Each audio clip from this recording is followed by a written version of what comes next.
Foi uns mesezinhos depois, 3 meses E depois. foi um sucesso absurdo, né? Best-seller. Foi. Best-seller. O Conta a que história torna... dele. desculpa. O que torna um livro best-seller? Então, Quais são os critérios, né? depende muito do segmento. Então, vamos supor, se o meu livro fosse um livro de autoajuda, ele não seria um best-seller. Por quê? Porque livros de autoajuda vendem milhões. Você tem, por exemplo, um Augusto Cury. Sim. O cara arrebenta de vender, né? Eu gosto dos livros. Então, ele super arrebenta de vender. Tem, né, livros muito bacanas. Então, se fosse dessa categoria, ele não seria um best-seller porque ele tem que atingir lá um determinado patamar de venda. Uhum. O meu livro, ele está na categoria Economia e Negócios, Administração. Então, um livro de administração, ele não vende o que vende o Augusto Cury. Sim. Ele tem um outro patamar, ele tem uma outra média de venda. Uhum. O best-seller é aquele livro que vai passar acima dessa Uma régua, né? Ali. dessa média de venda. Né?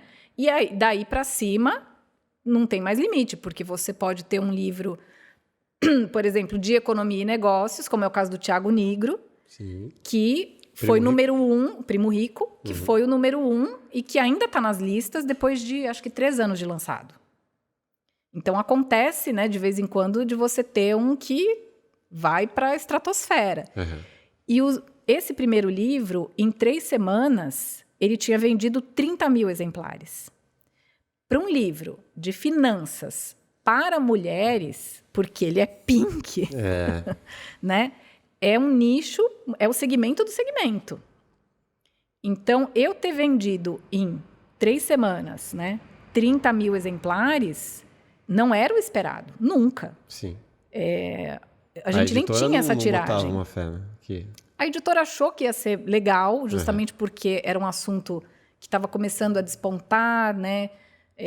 Muitas mulheres arrimo de família, precisando saber lidar com dinheiro. Não tinha no mercado um livro voltado, né, de finanças, voltado exclusivamente para a mulher. Você tinha muitos livros, mas escritos por homens, né? E era até interessante, porque você ia no balcão, você tinha os livros de administração, eram pretos, marrom, cinza, branco. O meu era pink de bolinha. Então, Ele aquilo destaca, né? pá, né? E aí foi muito legal. Então, e daí começou todo o trabalho. Para mim era um hobby, né? Você lembra que eu escrevia o blog, mas eu não tinha assim, não era um trabalho. Sim. Aquilo não era uma renda para mim, né? Mas acabou que eu fazia aquilo do mesmo jeito que eu fazia um trabalho para receber um cachê. E ter um livro best-seller é meio que uma assinatura de que, pô, é uma certificação. Principalmente, já é assim, eu vou te dizer que qualquer livro no Brasil que seja um best-seller, o cara merece parabéns. Não estou falando por mim, mas porque vender livros no Brasil é muito difícil, não é um país leitor, né? Nós temos uma média de menos de 5 livros lidos por ano. O brasileiro não lê 5 livros inteiros no ano inteiro. Sim. É muito pouco.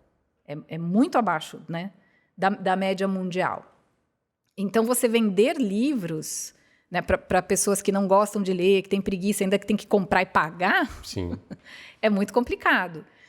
Então, já é muito difícil esse mercado. Quando você tem um best-seller, é uma comprovação de que as pessoas pagam para acessar o seu conteúdo, principalmente agora, em época de rede social, que você tem muita coisa de graça. Sim.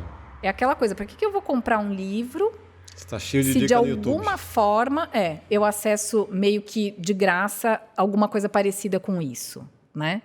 Então, é uma certificação.